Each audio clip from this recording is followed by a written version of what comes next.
అందరికీ నమస్కారం. ఈరోజు డే 179 పంచభూతాలయాలలో ఈరోజు 4వ ఆలయం. తమిళనాడు రాష్ట్రంలోని కాంచీపురంలో ఏకాంబరేశ్వర ఆలయం ఉంది. పంచభూతాలయాలలో భూమికి, పృథ్వీ తత్వానికి ప్రతినిధిగా పూజింపబడుతోంది. ఈ ఆలయం ప్రత్యేకత ఏంటంటే ఇక్కడ లింగం ఇసుకతో తయారైనదని పురాణాలు చెబుతున్నాయి. ఈ లింగాన్ని ఆదిపరాశక్తి పార్వతీదేవి స్వయంగా ఇసుకతో తయారు చేశారని విశ్వాసం.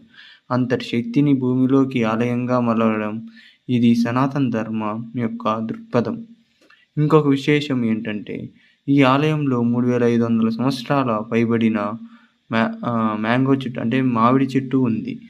ఇది 4 రకాల పళ్ళు ఇచ్చే మొక్కగా గుర్తింపు పొందింది. ఈ వృక్షం కూడా భూమి తత్వానికే ప్రతినిధిగా నిలుస్తుంది. అంటే భూమి శక్తికి ప్రత్యక్ష నిదర్శనం. ఇంత పెద్ద ఆలయం 25 ఎకరాలు సంపూర్ణంగా శిల్పకళతో నిర్మించబడి ఉంది. రాళ్లలోని ప్రకృతి శక్తిని గ్రహించి వాటిని ఉపయోగించి శాశ్వతమైన నిర్మాణాన్ని అందించిన ఔత్సాహికత మన పూర్వీకుల్లో ఎంత ఉందో తెలుస్తుంది.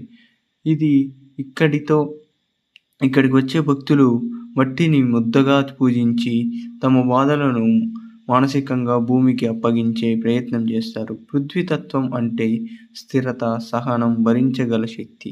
ఇది శాస్త్రం కూడా చెబుతోంది. భూమి మన శరీరంలోని మూలతత్వం. మనం తినేది, త్రాగేది, మన ఎముకల బలానికి కారణం అన్నీ భూమి నుంచే వస్తాయి. శివుడు ఇక్కడ భూమిగా మారినట్టే శాస్త్రం భూమిని శక్తిగా చూస్తే సనాతన ధర్మం భూమిని దేవతగా చూసింది. అంతే.